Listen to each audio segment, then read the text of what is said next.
ਜਿਹੜਾ ਕਰਮ ਦੂਸਰੇ ਨੂੰ ਚੋਟ ਪਹੁੰਚਾਉਂਦਾ ਹੈ ਉਸ ਤੋਂ ਦੁੱਖ ਹੀ ਨਿਕਲੇਗਾ, ਸੁੱਖ ਨਹੀਂ ਨਿਕਲ ਸਕਦਾ। ਕਿਸੇ ਦੇ ਮਨ ਨੂੰ ਤੂੰ ਚੋਟ ਪਹੁੰਚਾਈਏ ਤਾਂ ਤੈਨੂੰ ਮਾਨਸਿਕ ਪੀੜਾ ਮਿਲੇਗੀ, ਕਿਸੇ ਦੇ ਸਰੀਰ ਨੂੰ ਤੂੰ ਚੋਟ ਪਹੁੰਚਾਈਏ ਤਾਂ ਸਰੀਰ ਤੇਰਾ ਬਚ ਨਹੀਂ ਸਕਦਾ। ਕਿਉਂਕਿ ਪ੍ਰਮਾਤਮਾ ਦੇ ਦਰਬਾਰ ਦੇ ਚ ਰੰਗ ਰੂਪ ਨਜ਼ਲ ਭਾਸ਼ਾ ਮਜ਼ਹਬ ਦੀ ਵਿਚਾਰ ਨਹੀਂ ਆਉਂਦੀ।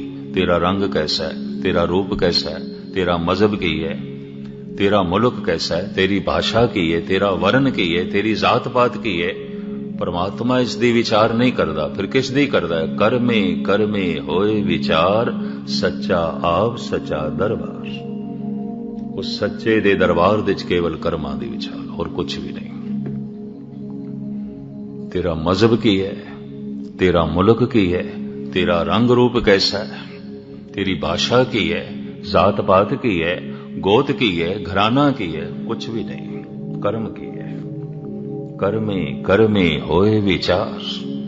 दुख है तो समझ लेना कोई ऐसे बीज बोए गए ने।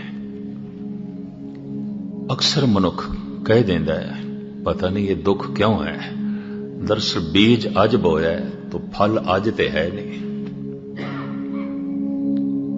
बीज फल तक अपड़े विचकार काफी समय दा गैप है, अंतराल है। अज बीज बोया है, 2 साल 4 साल 10 साल बाद किधरे फल है।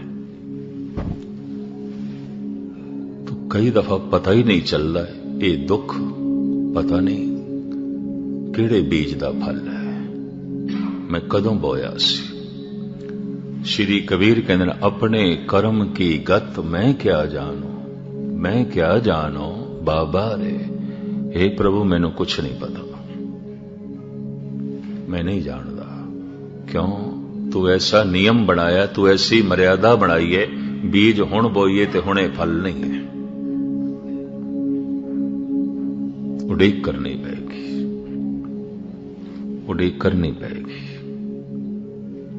मैं कणक अज बोई है, अज कणक नहीं है। मैं अज अंब दा बूटा लाया है, अज मैनू अंब नहीं मिलने। मैं अज अंगूर दी बेल लाई है, अज अंगूर कोई नहीं। आदमी फल लई, फुल्लां लई, अन्न लई 6 महीने, साल, 2 साल, 5 साल, 10 साल इंतजार कर सकता है, करता है। सारी दुनिया चाहती है। पाठ कीता है, जप कीता है, अमृत वेले उठिया है, कहंदे अज पाठ ते बड़ा कीता है, जब तक ते बड़ा कीता है, होया ते कुछ भी नहीं। ऐसे मिलते ने मैनू, होया ते कुछ भी नहीं। हद हो गई। अंब दा बूटा तू लाया है और तेरा विश्वास कायम है, कोई नहीं 2-4 साल बाद फल आएगा, आएगा। कई दफा मासूम बच्चे होंदे ने, क्योंकि मैं पिछे एक किसान दा ही बच्चा रहा, घराना किसानां दा सी। बचपना ऐसा होंदा है, बीज हुण बोया है सवेरे ते शाम नूं फरोल के वेखदा पिया पुंगरदा पिया कि नहीं। बेसबरी बेसबरी। फिर सवेरे मिट्टी हटा रहा है। ये मैं इस वास्ते कह रहा, बहुत पुरानी गल, देश दी वण तो पहली दी गल, फुल्लां दे बीज मैं बोए छोटे होंदे आ ते मैं शाम नूं फरोल के वेखा पिया। मां कहन लगी ये की कर रहे, सवेरे ते बोए ने। मैं कहा देखदा पिया पुंगरदे पै ने कि नहीं, सबर कर भी 5-10 दिन सबर कर। मैं सवेरे देखा, शामी मिट्टी हटावा, सवेरे मिट्टी हटावा। एक दिन पिताजी ने कहे नहीं पुंगरनगे, तो बीज खराब कर देता है। इन्नी बेसब्री। बोए ने तो जरा सबर रख। सवेरे मिट्टी हटा के देखना है, शामी मिट्टी हटा के देखना है, इतनी बेसब्री। किते थोड़ा जिहा पाठ सवेरे कीता है, गुरुद्वारे आके मत्था टेकिया, किधरे कड़ा प्रसाद दी देग भी कराई होगी, चलो लंगर भी कराया होगा, गुस्ताखी माफ। फिर देखदा फल ते कोई नहीं आया, फल ते कोई नहीं मिले। 4 दिन हो गए, हफ्ता हो गया, फल ते कोई नहीं मिले। मैं अर्ज करा, हो सकता है जमीन ते बोया होया बीज व्यर्थ भी चला जाए, कई बीज नहीं पुंगरदे, पर शुभ कर्मां दा बोया होया बीज जो अंतशकरण दी धरती दे च बोया है, एक तिल नहीं भन्ने घाले। महाराज दी बाणी कहंदी एक तिल जिन्नी घालना भी व्यर्थ नहीं जाएगी, फली बहुत होगी, लाजमी होगी। पतत पावन हर बिरद सदाए, एक तिल नहीं भन्ने घाले।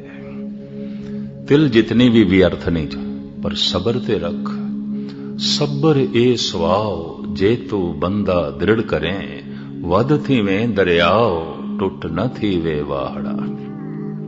बाबा फरीद, सागर दी तरह हो जाएगा अगर तू सबर रखिया, ते बेसबरी नाल तू मिट्टी हटांदा रहा तो शायद बीज पन तो रह जान।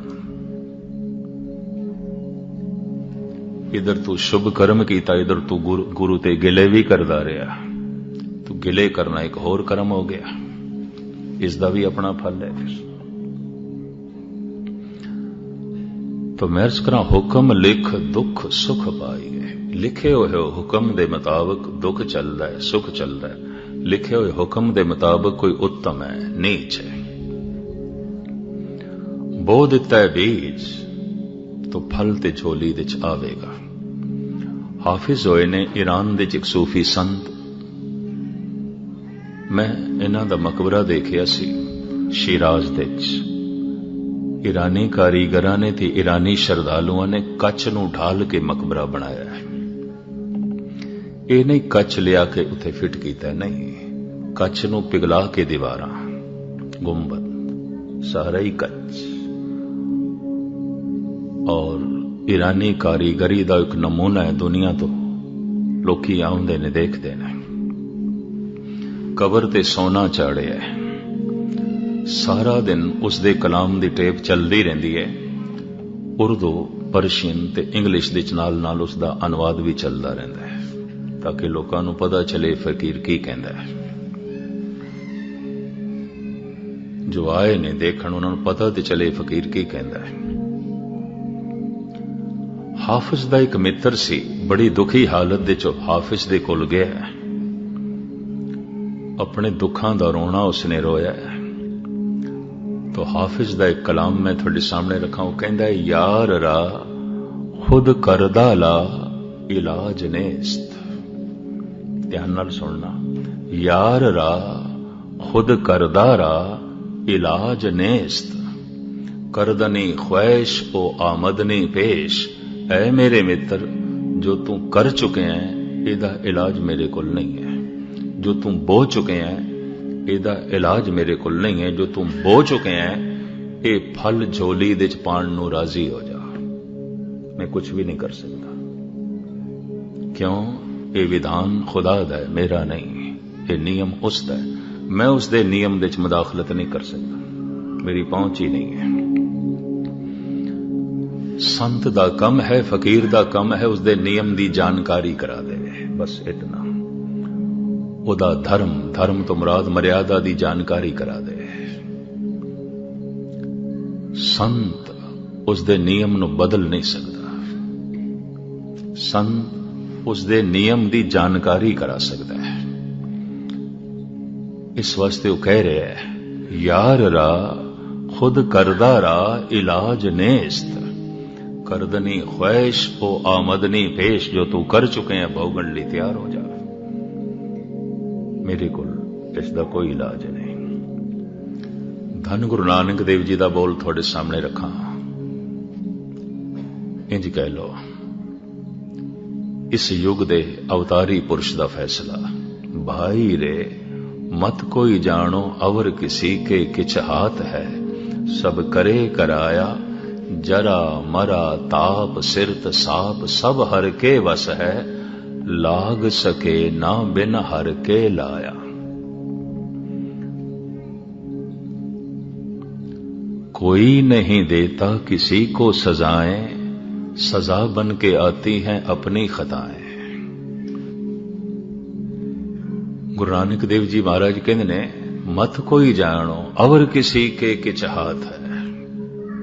किसी दे हथ च कुछ भी नहीं है। जो तू कर्म कीते ने उन्हां दा ही रब्बी फैसला तेरी झोली च पिया है, और कुछ भी नहीं। कोई किसी नूं सजा भी नहीं दे सकता। हाँ, दिखाई देंदा है उन्हें चोट पहुंचाई है, उन्हें चोट पहुंचाई है। कोई नहीं देता किसी को सजाएं, सजा बन के आती हैं अपनी खताएं। अक्सर ही ऐसा होता है। एक संत नूं समझ आ जाती है। मैं पढ़ रहा सी एक दिन इतिहास, महात्मा बुद्ध चल रहे सन ते पत्थर नाल ठोकर खा के गिर गए। उठदियां सार फिर पत्थर नूं नमस्कार पे करदे नाल उन्हां दा चचेरा भरा आनंद सी। कहण लगे इस पत्थर नूं चुक के परे सुटिए। उन्होंने वाकई चुक के एक पासे भी कर दिता। ये कोई मत्था टेकण दे लायक है? थोड़ा पैर जख्मी कर देता है। महात्मा बुद्ध कहते आनंद एक कर्जा सी निबड़ गया, निबड़ गया। तू हुण होर कर्जा ना चढ़ा मेरे ते। एक कर्जा सी मेरा निबड़ गया, ये जख्म लगे निबड़ गया। नहीं तो छोटी जी चोट भी शायद किते अगले जन्म का कारण ना बनती। निबड़ गया। मैं इस वास्ते धन्यवाद किया है। पत्थर इस जिंदगी च मिल गया, चंगा है, एक बाहर ले गया। इस तरह के सोचने वाले भी हैं। इस वास्ते गुरु नानक देव जी महाराज कहते ने हुक्म लिख दुख सुख पाइए। तो लिखिया होया की है, कर्मे कर्मे होए विचार सच्चा आप सच्चा दरबार। चूंकि कर्मानुसार दुख ते सुख है ते बनाया परमात्मा दा नियम है। इस वास्ते भगत कहते सब कुछ तेरे हाथ च, नियम ते तेरा बनाया, कोई साडा थोड़ी बनाया है। भगतां दी गल समझ दे च नहीं आई। जब भगत कहते सब कुछ तेरे हाथ च है, तो तेरे हाथ तो मुराद ये नियम तू बनाया है, असी नहीं बनाया। साडा कुछ भी नहीं है, ये नियम तेरा बनाया है। इस वास्ते सब कुछ तो है, सब कुछ तो है।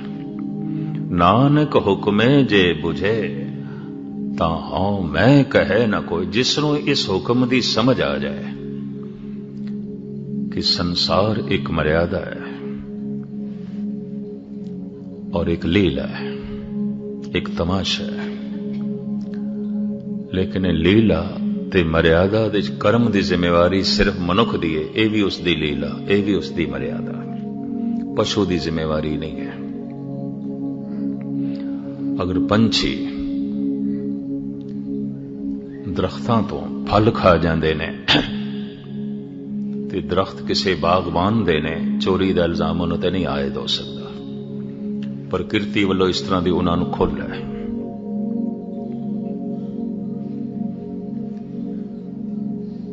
ये नहीं कह सकते ये तो चोरी की थी।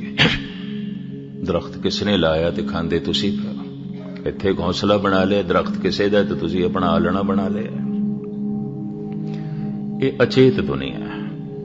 ये ओ ने जो मां की गोद का बच्चा, इस ते कोई जिम्मेवारी नहीं।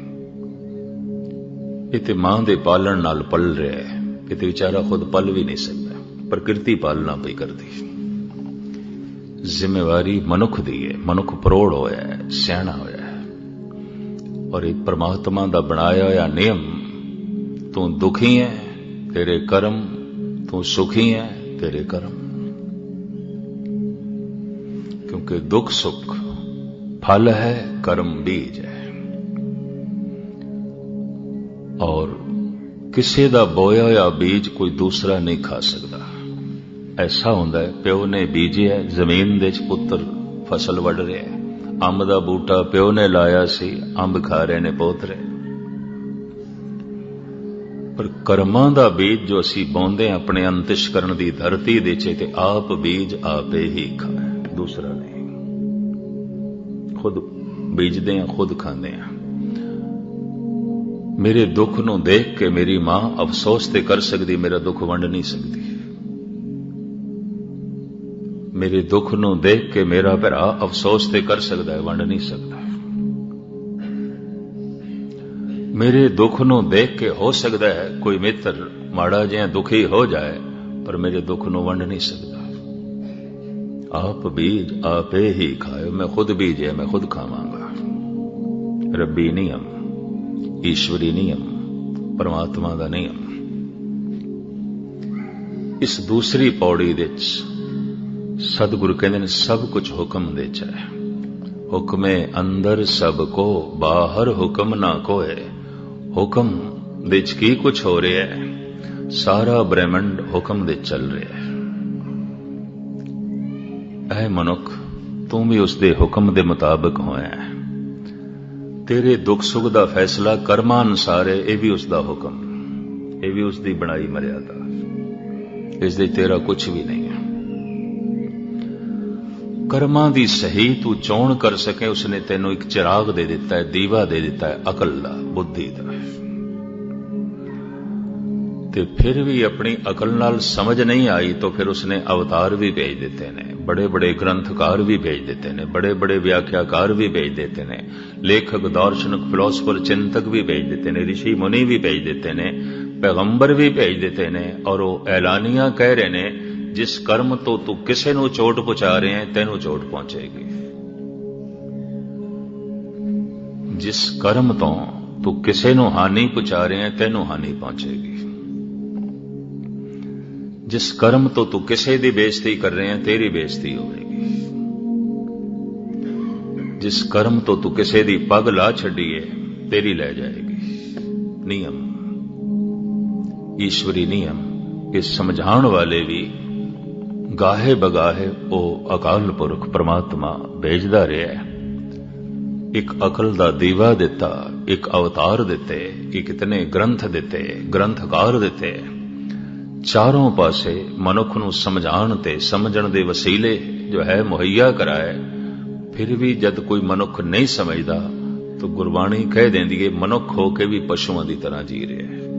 करतूत पशु की मानस जात, लोक पचारा करे दिन रात। तीसरी पौड़ी विच मैं कल आरंभ ते कीती सी, पर अज दूसरी दे आले दुआले मेरा दिमाग घूमदा रहा। तीसरी पौड़ी मैं पढ़ के थोड़े सामने रख दिया ते कल अर्थ ते विचार रखांगे। गावे को ताण, होवे किसे ताण, गावे को दात, जाने निशान। जे किसे कुल समझ दा ताण है, नानक हुक्मे जे बुझे। जे कोई बुझ गया, समझ गया, जान गया, ते जानना एक शक्ति है, बुझना एक शक्ति है, एक कला है। किसी वस्तु नूं गहराई विच देखना ते जानना, यह भी एक शक्ति है। महाराज कहंदे ने, होवे किसे ताण, अगर किसे कुल समझण दा ताण है ते समझण दे नाल नाल कथन करन दा भी ध्यान है, बयान भी कर सकदा है, गल उसनूं समझ भी आ गई है ते गल समझा भी सकदा है। मैं कल भी अर्ज कीती सी, बहुत सारे ने ऐसे दुनिया च समझ जाते हैं, रब्बी नियम नूं समझ जाते हैं, समझा नहीं सकते। और बहुत सारे ऐसे भी ने जो समझाते ते पए होंदे ने, लेकिन खुद नहीं समझे उन्होंने। ये भी मैं अर्ज करा, खुद नहीं जाने।